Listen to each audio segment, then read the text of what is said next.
just 내니까 나스레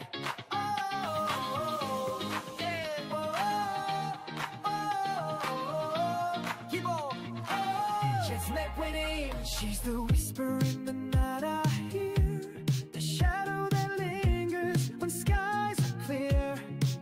Every thought bends back to her face, every dream locked in her embrace. She's closer than air rushing through my chest, a tidal wave of love that never lets me rest.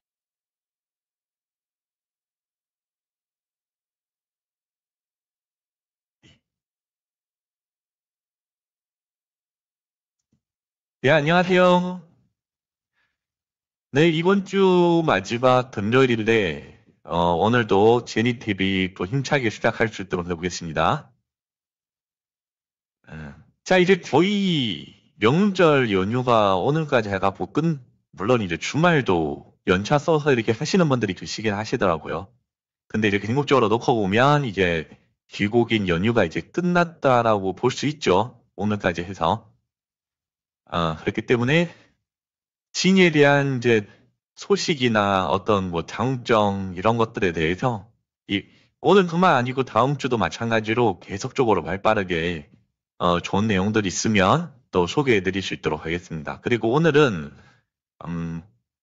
저번 시간에 말씀드렸던 약간 적립식 관련된 얘기도 할 뿐더러 그 다음에 요즘 이제 고령화 시대 되면서 노후 대책에 관련된 연금 이런 거에 대해서 관심들 많으시거든요. 근데 이제 다 좋은 취지로 시작은 했죠. 그런데 이제 그런 것들에 있어서 뭐 어떠한 단점이 있고 또 어떠한 좋은 점이 있는지 좀 살펴보고 그 다음에 진이랑 비교를 했을 때 여러분들이 개인적으로 득과 실을 따져보신 다음에 또 투자 전략을 짜는 거를 저는 이제 좀 추천을 드려요. 그래서 아는 만큼 보인다는 이 말을 좀 여러분들이 되새기면서 이 시간에 뭐 주변 또 배경 지식을 좀 더 알게 되면 진이에 대한 신뢰도 생길 뿐더러 어떤 게 더 좋은지 안 좋은지 또 비교도 되지 않을까 싶습니다. 그래서 시작을 할 텐데 이제 새로 그 12일까지입니다. 내일 모레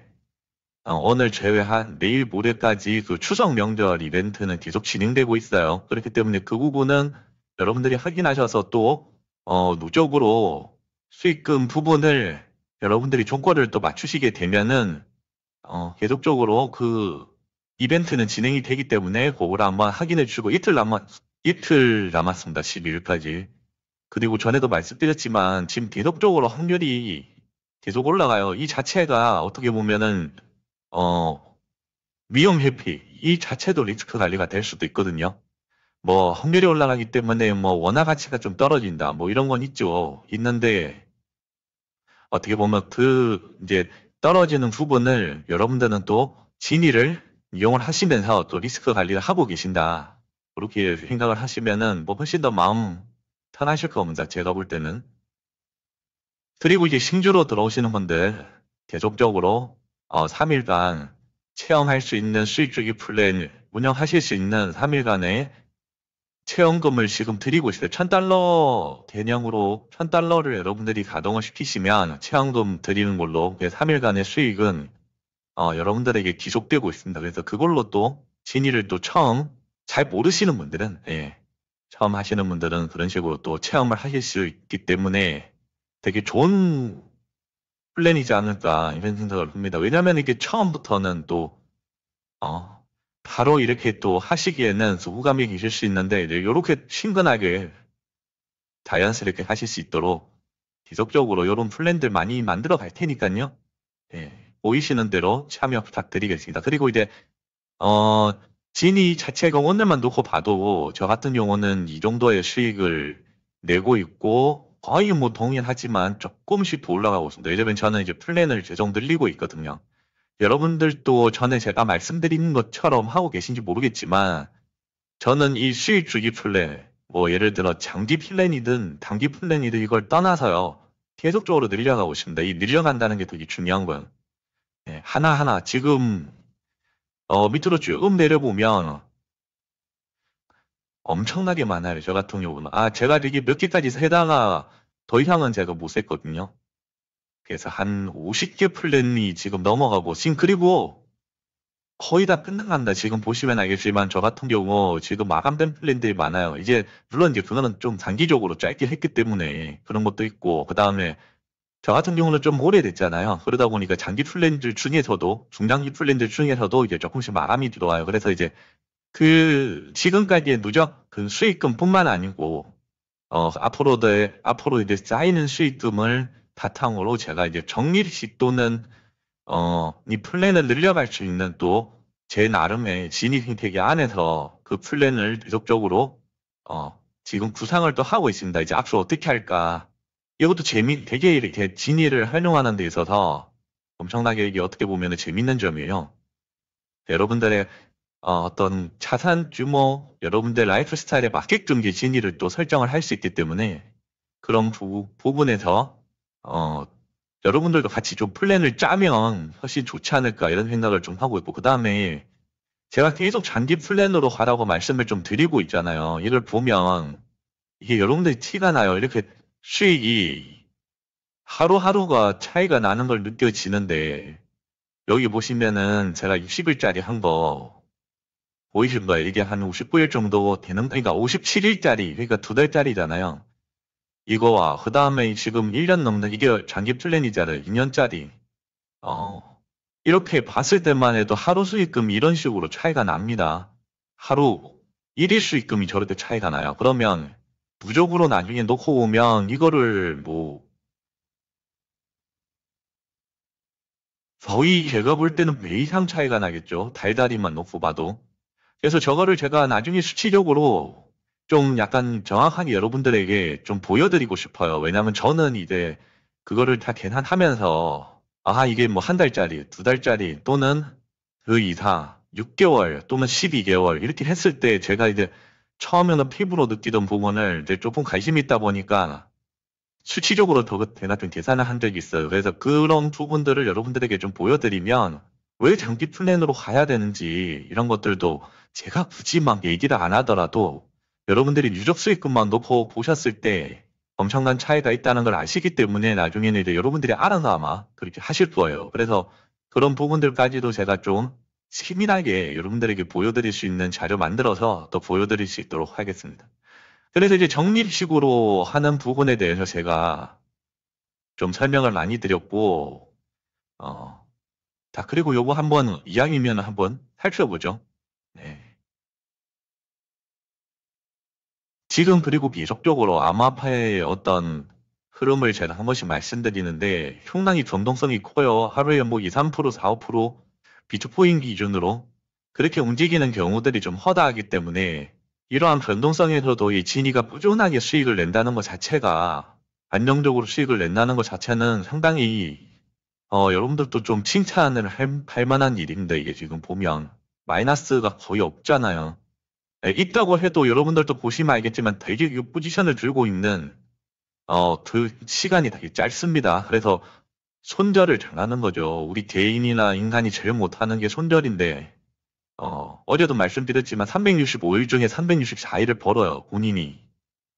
저도 그런 경험이 있지만, 근데 하루 만에 1년 동안 벌고 2년 동안 번 그런 금액들을 날려버리는 경우들이 많습니다. 그런 측면에서 보면은 진이가 얼마나 안정적으로 거래를 하는지 이거는 거래 내용만 여러분들이 보셔도 충분히 느끼실 수가 있다고 저는 생각을 하고 있고, 그래서 이제 오늘 이제 정립식에 관련된 이야기를 한 번 더 좀 드리고, 그 다음에 이제 우리 이제 고령화 시대에 접어들면서 약간 연금, 근데 이제 연금의 허와시를 또 봐야 돼요. 그래서 이제 그런 것들까지 설명을 좀 드리면서, 사실 저는 개인적으로 그러니까 적립식에 관련된 내용 플러스 알파, 이 연금으로 봤을 때 이 진이의 활용도는 정말 엄청납니다. 연금 느낌으로 봤을 때. 노대체.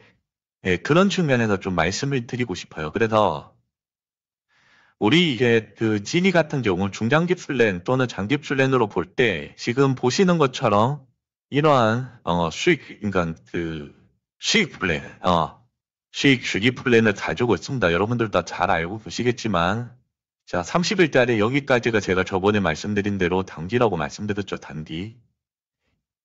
자, 이런 거는 뭐, 이제는 다 아실 거예요. 다 아시지만 그래도 또 새로 오시는 분들도 계시기 때문에 한 번 더. 그 다음에, 자, 90일에서 이렇게 180일. 여기까지 묶어서 제가 중기 플랜이라고 했습니다. 중기. 네, 중기. 자, 그리고 나머지 1년과 2년. 자, 그리고요. 자, 여기서, 자, 1년짜리 나와서 2년짜리가 나왔다. 또는 그 다음에 3년짜리가 나오겠지. 이렇게는 생각을 안 해주셨으면 좋겠어요. 왜냐. 자, 이 자체도 퀀트 전략 안에서 제가 말씀드린 퀀트 전략 안에서, 어떤 이제 수치, 오차 범위, 이런 것들을 다 따졌을 때 나오는 상품들이라고 제가 한번 말씀을 드렸어요. 그래서 이러한, 원래는 처음에는 내기였잖아요. 처음에 초창기 때 하시던 분들 기억나실 겁니다. 근데 2년짜리 이제 수익 주기 플랜이 생긴 거예요. 그 자체도, 우리 어떤 1일 수익률에 수령하고 이러한 조건들을 다 만족했기 때문에 지금 2년짜리가 나온 거고, 그 이상이 뭐 3년이든 4년이든 그거는 뭐 추가적으로 상품이 개발이 될지 이거는 모르겠지만, 다 이거 역시도 퀀트 전략의 일환으로 이 초과 퀀트이기 때문에 거기에 맞게끔 오차 범위 안에서 수익 주기 플랜도 다 상품이 개발되는 겁니다. 근데 이런 것들은 진입뿐만 아니고요. 여러분들이 알고 계시는 투자 상품들 또는 뭐 보험 상품도 마찬가지예요. 모두 다 이제 그런 이제 기초자산의 어떤 그 툴이 있습니다. 툴. 규정이 있기 때문에 거기서부터 나오는 거지 뭐 찍어내는 게 아니에요. 그렇기 때문에 그런 것까지도 이해를 하신다면은 이 2년짜리가 단순한 그냥 긴 뭐 2년에 뭐 주기만 긴 이런 상품이 아니구나라고 생각을 하시고 이 장기 플랜에 관련된 지금 5번째로 생긴 2년짜리 수익 주기 플랜에는 좀 많은 게 녹아 들어가 있습니다. 그렇기 때문에 이제 조금 더 신뢰를 가지고 여러분들이 조금 중장기 이상으로 보시는 분들은 저는 뭐 적극적으로 추천드리는 편이에요. 저 역시도 지금 조금씩 이용을 해보고 있는데 2년이라는 시간이 뭐 되게 길죠. 동대 이제 진 입장에서 보면 상당히 또 메리트가 있는 시간일 수도 있습니다. 왜냐? 중간중간에 여러분들이 이게 단기 상품을 하는 데 있어서 30일이 다 끝났어요. 또는 17일, 뭐 18일, 20일 끝났어요. 그 끝나는 시점에서 여러분들이 다시 단기 플랜이 됐던 아니면 장기 플랜이 됐던 그 수익 주기 플랜을 가동을 시키시면 약간의 그 오차, 흔히 얘기해서 갭이 없는데 상품을 돌리시는 데 있어서 근데 이제 그거를 하루 이틀도 바로바로 못하는 경우 하루나 이틀 뭐 길게는 3일 이게 뭐 사람마다 이제 살다 보면 이제 급한 일들이 막 생기고 하잖아요. 이제 출가 까먹을 수도 있잖아요. 그럴 때 오는 어떻게 보면 시간적인 부분 그 시간이 곧 돈이니까 이제 그런 데서 오는 이제 수익 주기 플랜에서 오는 약간 손실 부분도 생기는 거예요. 저는 그런 게 손실 같아요. 솔직한 얘기로. 진입회계 안에서 그런 부분들이 그러니까 제가 운영을 해봤을 때는 좀 손실적인 부분이었습니다. 나중에 놓고보면. 그래서 점점 상품이 이제 이런 식으로 장기 플랜으로 옮겨갈 수밖에 없는, 어떻게 보면은 좀 저의 좀 경험치였어요, 그때는. 처음에는 이제 저도 호기심에 이런 거 하다가 나중에 보니까 하루 이틀 그 손실 보는 것도 어떻게 보면 하루 이틀 그 대비 생기는 그런 부분도 그게 뭐 1시간이 됐든 2시간이 됐든 이런 것도 시간 빠지도 아까운 거예요. 그러다 보니까 계속 이런 식으로 넘어가다 보니까 나중에는 뭐 이렇게 살 수밖에 없는 구조가 돼버리더라. 예, 왜냐? 수익금은 하루하루 계속 쌓이잖아요. 그리고 그런 거에 대한 뭐 출금 부분도 딱 그 규정에만 맞으면 언제든지 출금은 또 가능하니까. 그렇기 때문에 굳이 뭐 단기 플랜을 해서 괜히 그런 시간에서 오는 손실을 볼 필요는 없다. 물론 손실은 아니지만 이 체감상의 그때 오는 약간의 갭을 제가 뭐 감당할 필요가 없다는 생각이 왔더니까 결국에는 이렇게 예, 상품들이 바뀌어 갔습니다. 저는. 그래서 여러분들도 똑같이 갈 것 같아요. 그거는 뭐 제가 사용자 입장에서 그렇게 했기 때문에. 자, 그래서 이제 이런 부분들 때문에 제가 적립식에 관련된 얘기도 좀 드렸습니다. 그래서 적립식, 사실은 뭐 적립식의 개념, 이게 어떻게 보면 금융에서 나오는 용어긴 한데, 이게 상당히 좀 괜찮은 개념이에요. 그래서 적립식에 관련된 얘기도 좀 드렸고, 자, 이 부분에 대해서는 제가 어떻게 설명을 드렸느냐, 그냥 월급을 넣듯이, 그러니까 월급, 그러니까 여러분들이 뭐, 노동을 해서 버는 돈이시든 아니면 그러니까 월 단위든, 일 단위든, 주 단위든 이런 식으로 여러분들이 이제 여유 자금이 생기는 그 시간대가 있을 겁니다. 전부 저마다 다 다르겠지만. 그럼 그럴 때마다 진위를 일단 가동을 시키신다면, 거래 전략은 좀 단순하다고 했죠. 월 단위, 어,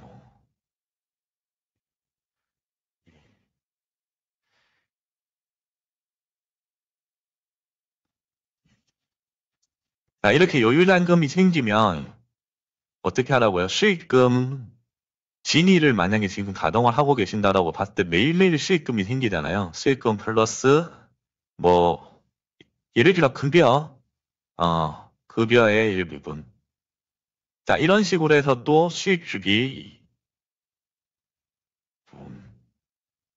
플랜을 계속 늘려가시라고 했습니다.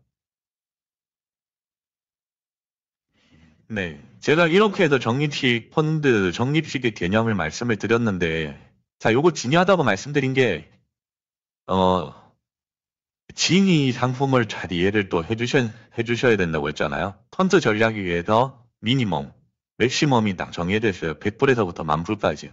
여러분들의 어떤 자산이 10,000불 이상이면 10,000불짜리, 예를 들어 10,000달러짜리 수익주기 플랜을 쭉 가동을 시켜도 돼요. 한 번에. 근데 그게 아닌 경우들이 많단 말이죠. 그러면은, 자, 미니멈에 관련된 100불 이상의, 100달러 이상의 어떤 여러분들이 이제 자금이 있으실 경우는, 뭐, 물론 처음에는 뭐 한 2, 3천 불, 4, 5천 불 이렇게 하실 수도 있겠죠. 그러면, 거기서부터 수익금이 생기잖아요. 그래서 제가 처음에 말씀드렸던 게, 수익금도 하루하루 수익금이 100달러 이상의 어떤 누적이 쌓이는, 그런 플랜을 짜자. 그렇게 말씀을 드렸고, 조금 무리를 해서라도 그렇게만 하면, 여러분들은 여러분들의 본업을 하시면서 뭐 달달이 또는 뭐 주단위 이렇게 수익을 이제 급여 또는 아니면은, 어, 이제 돈을 그러니까 번단 말이에요.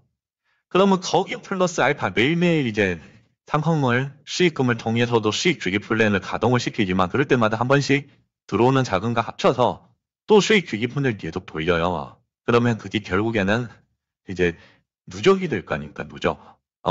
여기에는 뭐, 수익금이 수익금을 벌어다 준다. 요런 개념이 들어가는 겁니다. 수익금. 그러니까 처음에는 100달러. 근데 100달러가 벌어다 줘봤자 얼마나 벌어다 주겠어 하겠지만, 이제 그런 것들의 수익금이 계속 쌓이다 보면, 그러니까 수익 주기 플랜이 여러분들이 100달러 개념으로 쭉 늘릴 수 있잖아요.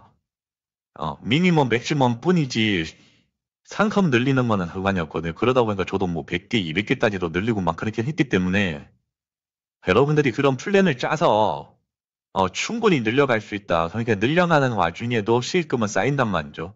그러면 그 쌓인 수익금을 플러스 계속 시키다 보면 수익금, 그러니까 100달러든 1000달러든 여러분들이 수익주기 플랜을 가동시킨과 동시에 수익금이 쌓인단 말이에요. 계속 하루하루. 그러면 그게 뭐 100개가 되든 1000개가 되든 그렇게 됐을 때 또 그게 전체적으로 봤을 때 또 하루하루 수익금이 또 쌓여요. 그렇게 됐을 때는 여러분들의 어떤 그 적립식의 개념으로 그런 것들을 또 장기 투자 개념으로 여러분들의 뭐 일 단위, 주 단위, 월 단위 이런 식으로 또 플러스 알파 시켜서 또 장기 플랜을 가동시키고 하다 보면 이게 톱니바퀴처럼 계속 굴러갑니다. 그러다 보면은 어느 순간 여러분들의 투자금 있잖아요. 예를 들어 뭐 1년을 두는 식으로 했다고 쳐요. 그러면 1년 동안 여러분들이 거의 한 3만 불 또는 5만 불 이런 식의 어떤 연봉이 됐던 1년간의 소득을 예를 들어 진위를 그렇게 가동을 적립식으로 시켰다고 치자고요. 그러면 1년이든 뭐 2년이든 그렇게 했을 때는 나중에 어떻게 되느냐? 여러분들의 어떤 초창기 투자 금액, 뭐 그게 3만 불이든 4만 불이든 5만 불이든 그것만큼 일일 수익금이 생깁니다. 이거는 제가 경험을 했어요. 그리고 저는 그렇게 했고 지금도 하고 있습니다. 예, 그래서 이제 이렇게만 한 번만 딱 세팅을 해놓으면 그래도 이제 시간이 좀 필요하겠죠. 예, 그렇게 세팅을 한 번만 해놓으면 나중에는 진짜 황금알을 낳는 거위가 될 수가 있다는 거예요. 그때 가서는 여러분들이 뭐 하루에 예를 들어 일위 수익금이 저처럼 예를 들어 5,000불 이상 쌓이거나 그러면 뭘 해도 됩니다. 한국거나 해도 됩니다. 여러분들 그걸 다시 재투자해도 되고요. 수익 주기 플랜 또 돌리셔도 돼요. 또는 그걸 갖고 여러분들이 뭐 어떻게 보면 여러분들 그러니까 자가 발전 또는 자기 발전해도 돼요. 충분히 할 수 있잖아요.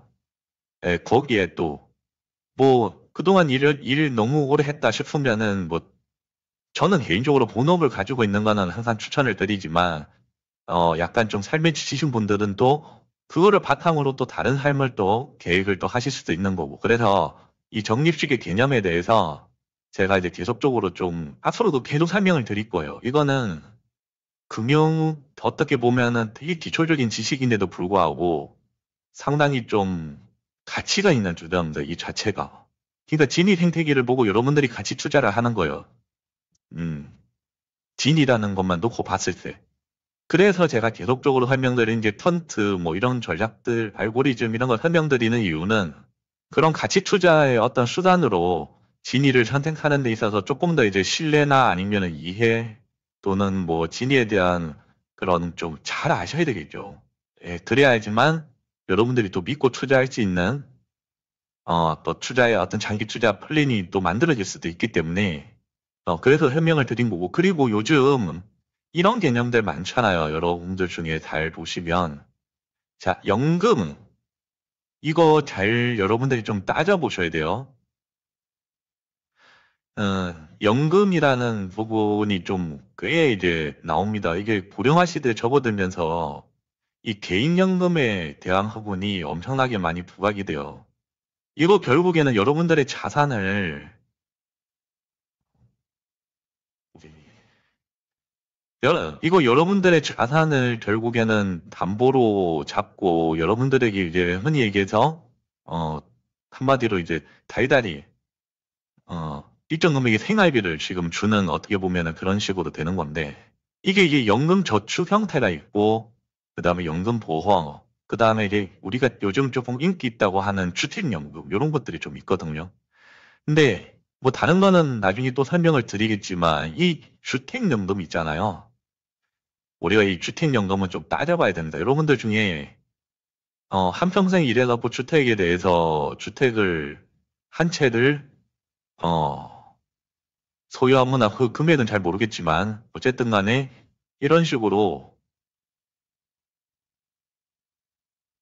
네, 주택연금 형태로 많이들 하시려고 하더라고요. 근데 이거 상당히 위험한 전략이 될 수도 있습니다. 그리고 이거 가깝습니다. 왜냐, 요즘 같은 인플레이션, 어떻게 보면은 이 돈에 대한 가치가 점점 떨어지는 입장에서 이런 자산들, 흔히 얘기해서 뭐 부동산뿐만 아니고 동산도 마찬가지고, 이런 부분에 대해서 함부로 막 연금으로 이거 바꾸고 이거에 대해서는 여러분들이 조금 깊이 생각을 하셔야 돼요. 뭐 이 부분이 좀 설명이 길어질 수는 있겠지만, 일단 오늘 설명을 좀 드리고 좀 모자르다 싶으면 다음 시간에도 또 드릴 수 있도록 할게요. 그래서 정부에서도 요구를 좀 추천하기도 합니다. 그리고 민간 어떻게 보면은 민간 금융사 뭐 증권도 그러니까 증권 뭐 보험 뭐 투자 담론사 다 마찬가지로 요즘 보면 연금에 관련된 얘기들 많이 하잖아요. 고령화 시대 때. 그래서 주택 이 부분에 대해서 주택연금 형태를 이렇게 달달이 노후자금 비슷하게 해서 주는데 이거 장점도 많이 있다고 하는데 제가 볼 때는 장점보다 단점이 더 많아요. 이거 지금 잘 보시면 자 이런 것들이 전부 다 단점입니다. 음. 자 제가 몇 가지 막 뽑아왔는데 음, 제가 아는 법에 내에서 하나하나 좀 말씀을 드려볼게요. 자 일단 상속세가 줄어든다. 그러니까 상속 재산이 줄어든다는 거예요. 제가 말 잘못 드렸지만 이게 결국에는 자산 가치가 점점 떨어질 경우 올라가더라도 귀속된단 말이죠. 자산 가치가 올라가는 데 있어서 당연히 기동산이 막 올라가면 되지만 지금 대한민국 상황에서 어떻게 보면 집 관련된 어떤 특정 지역 빼고는 어떻게 됩니까 지금 계속적으로 집값이 지금 내려간다는 이제 거품이 좀 빠지잖아요. 모든 이제 자산이 그렇습니다. 거품이 빠지면 떨어질 수밖에 없는데 그거 떨어지는 거 플러스 알파 여러분들이 이런 식으로 노후자금을 계속적으로 생활자금을 받아간다? 그러면은 이제 과묵화되는 거예요. 거기 왜냐? 지금 집을 담보로 여러분들이 어떻게 보면은 그 생활비를 받았는데 거기에 집값도 그러니까 집값도 부동산이 떨어지면서 같이 떨어지는 겁니다. 그러면 이게 가속화가 돼요. 가속화. 여러분들 자산이 음, 가속화 개념으로 같이 하락이 됩니다. 이중으로 그냥 떨어지는 거예요. 이중. 그래서 나중에 어 연금도 연금다. 물론 연금이야 이제 보장받는 지갑만큼은 받겠지만 중요한 거는 진짜 아무것도 없는 경우가 생겨요. 아무것도. 집을 여러분들 게 아닌 경우가 생기는 거예요. 왜냐하면 여러분들이 집을 담보로 계속적으로 생활비나 노후자금을 받은 상태에서 집값도 떨어진단 말이에요. 근데 그 가치 하락에 대해서는 연금 보장 형태로 했기 때문에 그 연금을 계속 그러니까 수령을 하는 동안만큼은 그 가치에 대한 부분은 차감은 안 돼요. 안 되는데 여러분들이 생각보다 더 오래 사실 수도 있는 거 아니에요? 물론 이제 뭐 죽을 때까지 준다고는 하지만 그거는 모르는 거잖아요. 그래서 나중에 됐을 때 자녀나 상속인들한테 이게 자산 가치가 더 작아지기 때문에 이게 뭐 돌려줄 게 없는 거예요. 근데 좀 상당히 억울하면 그렇게 됐을 때는 음, 물론 이제 올랐을 때는 가치 상승이 됐을 때는 그 차익에 대한 부분은 또 상속을 할 수도 있겠지만 하여튼 이런 단점이 있어요. 그래서 이제 요것도 잘 생각을 하셔야 되고 그 다음에 이 연금액이 생각보다 작아요. 왜냐면은 당연히 그렇게 또 상품을 만들어 놨겠죠. 민간에서 했는데 당연히 자기네들은 손해를 안 보게끔 이건 당연한 겁니다. 그래서 연금액이 상당히 낮다. 자기가 생각할 때 뭐 2, 300, 3, 400. 근데 실질적으로 뭐 70만 원도 안 되고 100만 원도 안 되고 하는 경우들이 있어요. 그리고 그 와중에 인플레이션까지 겪어버리면은 실제로 돈의 가치가 더 하락하기 때문에 그거보다 훨씬 더 낮은 어떤 느낌으로 다가오실 수도 있는 거고. 그 다음에 집값, 방금 전에 말씀드린 이 부분. 집값 상승이 됐을 때 여기서 이익이 좀 제한됩니다. 왜냐? 여러분들이 벌써 그 연금액이 벌써 그 계약이 된 상태이기 때문에 추가적인 이익 부분이 잘 없다는 거죠. 그러니까 집값이 상승된다고 연금이 더 올라간다 이런 게 없어요. 이해가 되세요? 예. 이거 되게 좀 불합리할 수도 있다고 생각을 하셔야 되는데, 근데 어쨌든 간에, 또 같이 하락이 됐을 때는 그 부분에서도 책임을, 그러니까 그 부분에서도 까이는 게 없기 때문에, 뭐, 동등하다고 놓고 보더라도, 집값 상승했을 때 어떻게 보면은 받는 연금이 더 늘어나지 않는다. 그렇게 생각을 또 하시고, 또, 특정 주택, 이게 금액이 또 상당히 제한적인, 이거 생각보다 금액이 여러분들 뭐 흉담 받아보신 분들은 아시겠지만 뭐 9억에서 12억 이하 막 이래요. 뭐 결국에는 수도권 정도밖에는 이거 제가 볼 때 해당이 안 될 수도 있어요. 뭐 지방 같은 경우는 뭐 물론 비싼 아파트들도 그렇게 가능하겠지만 이런 조건들이 있어서 또 그 조건에 안 맞으면은 또 안 되고 그리고 뭐 장기 거주 건강상의 불이도 있어요 사실은. 그리고 이 부분이 좀 큽니다. 제가 개인적으로 볼 때는 이 부분 좀 커요. 아니, 이렇게 해서 여러분들의 자산을 담보로 맡겼는데, 중요한 거는 똑같이 세금이나 공과금을 똑같이 내야 돼요. 똑같이. 물론 여러분들이 살고 있기 때문에 그렇게 하는 건 당연하다 싶은데, 이거를 반대로 생각을 해보세요. 여러분들이 집을 맡긴 상태라니까요. 집을 맡긴 상태인데 연금을 받는 조건으로 집을 맡긴 건데, 그 집 관리를 여러분들이 또 해야 되는 거예요. 어떻게 보면. 집 유지나 이런 것들에 대한 부분도 여러분들이 다 해야 돼요. 그러다 보면 연금 혜택만 보면서 하다 보면은 이 잘못하면은 어떻게 유지를 못하는 경우들이 생기겠죠. 왜냐면은 뭐 세금이나 뭐 재산세나 뭐 관리비, 뭐 수도 요금이나 전기세 이런 거 하다 보면은 연말 되면 또 목돈 들어갈 수도 있거든요. 그럴 때는 또 돈 어떻게 보합니까, 사실.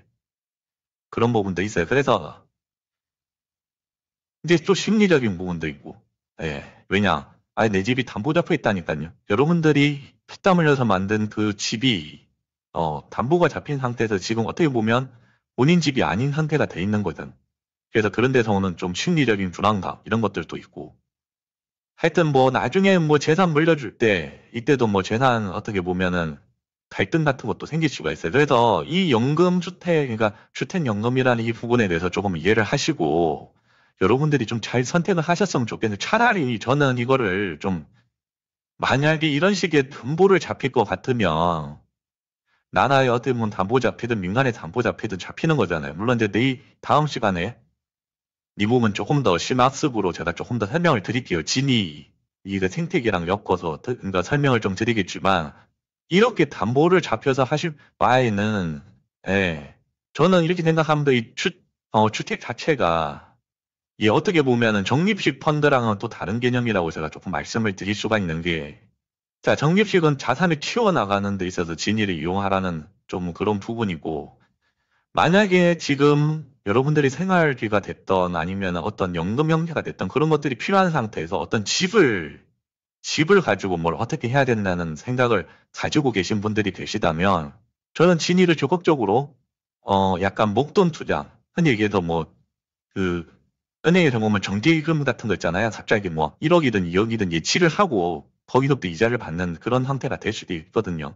약간 그런 느낌으로 진위를 좀 활용을 하시면은 여러분들의 지금 소중한 어떻게 보면은 집을 어 가치 하락이나 이런 것들은 여러분들이 그러니까 가치 상승이나 이런 것들은 온전하게 여러분들이 다 받아가시면서 거기서 오는 이제 어떻게 보면 목돈 투자가 되겠죠. 목돈 투자를 진이에게 만약에 맡기신다면 이 적립식과 또 다른 투자 형태로 여러분들이 바로바로 그냥 수익금을 또는 하루하루 일단이 어떤 수익금 예를 들어 뭐 1000달러 또는 2000달러를 여러분들이 세팅을 해버리면 되는 거예요. 그 돈 가지고. 이해가 되시나요? 그래서 저는 이제 이런 부분들을 제가 아는 범위 내에서 설명을 드리고 싶었던 이유는 이 연금주택이 또는 주택연금 이 부분이 되게 좋은 느낌은 오죠. 고령화 시대에. 근데 결국에는 이게 피땀 흘려서 만든 그 집, 그걸 갖고 어떻게 보면은 여러분들이 어 이제 죽을 때까지 연금을 받는 형태지만 결국에 다 없어진다는 거죠. 진짜로. 정말 다 없어지는 겁니다. 가치 상승이 됐을 때도 그런 거에 대한 어떻게 보면은 불합리가 생기고 그렇다고 뭐 재산세나 어떤 세금적인 부분 뭐 혜택을 보는 것도 아니에요. 그러니까 이게 어떻게 보면은 또 좋을 듯 하면서도 물론 취지는 좋죠. 취지는 좋은데 아니 뭐 진위를 알기 전에 그러니까 진위를 몰랐다고 하면 모르겠지만 진위를 알고 나서부터는 굳이 그렇게 하면서까지 할 필요가 있나 이 생각을 하는 거예요. 차라리 그렇게 할 것 같으면 뭐 담보를 잡히더라도 또는 주택 그 관련된 집 관련된 담보를 해서 목돈을 마련을 한 다음에 진위를 통해서 진위 생태계를 통해서 이 자금을 하루가 됐던 한 달이 됐던 여러분들이 필요한 만큼 뭐 한 달에 뭐 예를 들어 한 300만 원만 있으면 돼 또는 400만 원만 있으면 돼 뭐 그 정도의 세팅을 해 놓으시면 되잖아요. 충분히 제가 볼 때 가능하거든요. 큰 돈도 그렇게 들어가지 않을 것 같고요. 솔직한 얘기로. 그런 부분에서 제가 좀 설명을 드린 거고요. 여기에는 또 세금적인 문제도 있습니다. 세금.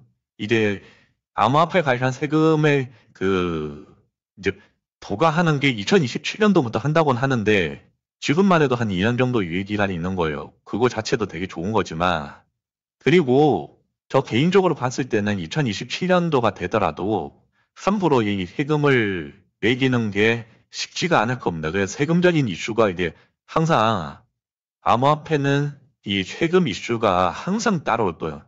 암호화폐 관련 소득에 대한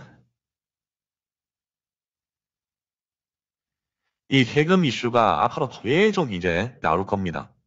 근데 이게 쉽지가 않습니다. 왜냐? 암호화폐 특징이 그래요. 세금을 함부로 때릴 수가 없어요. 그냥 암호화폐 태생이 그래요. 암호화폐 태생이 그렇기 때문에 이 세금 관련 이슈 이런 것들도 어떻게 보면은 계속 피해갈 수 있는 게 또 암호화폐거든요. 근데 여러분들이 솔직히 업비트나 또는 빗썸에 예를 들어 암호화폐 투자를 하신다고 하면 그거는 곧바로 예를 들어 이제 정책이 시작이 되면 세금 관련된 내용들이 바로바로 여러분들에게 나올 수 있어요. 그리고 세금을 진짜 내야 될 확률이 있지만 진위는 이제 진위 같은 경우는 거기서 한 단계 더 벗어난 상태의 어떤 진위 생태계를 가지고 있기 때문에 세금에서부터 당연히 2027년도까지는 자유로워요. 자유로운데 그 이후에도 제 개인적인 생각에서는 세금적인 부분에서 크게 뭐 차감되는 부분이 없지 않을 것 같습니다. 이거는 뭐 좀 가봐야지 알겠지만 제 경험은 그래요. 이거를 뭐 진해에서 발생된 수익금에 대해서 뭐 어떻게 세금을 나라에서 책정을 할 수가 있겠습니다. 그래서 저는 더 기회라고 말씀을 드려요.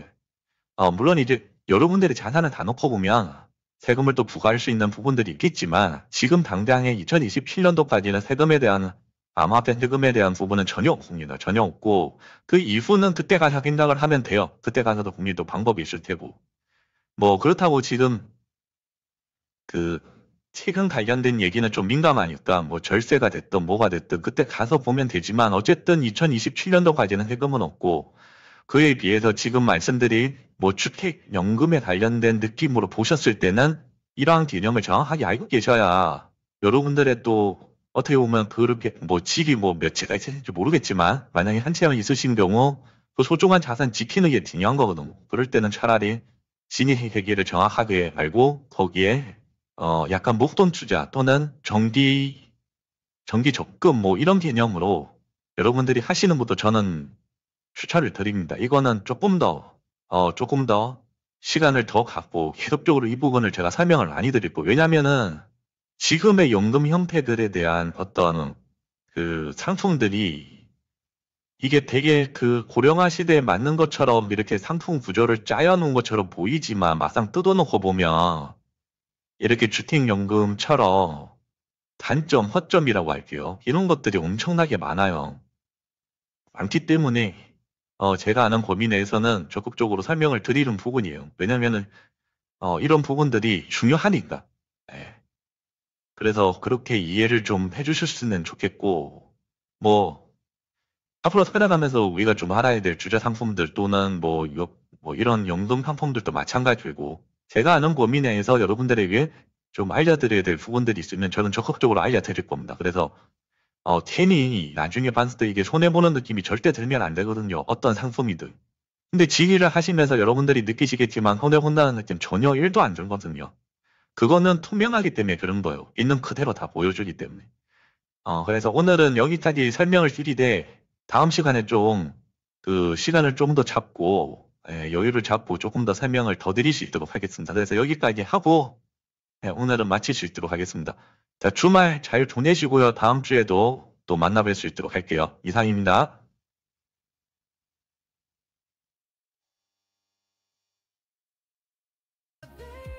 She's in my stare, can't escape her. Oh, she's closer than air. Oh, oh, oh, she's closer than air.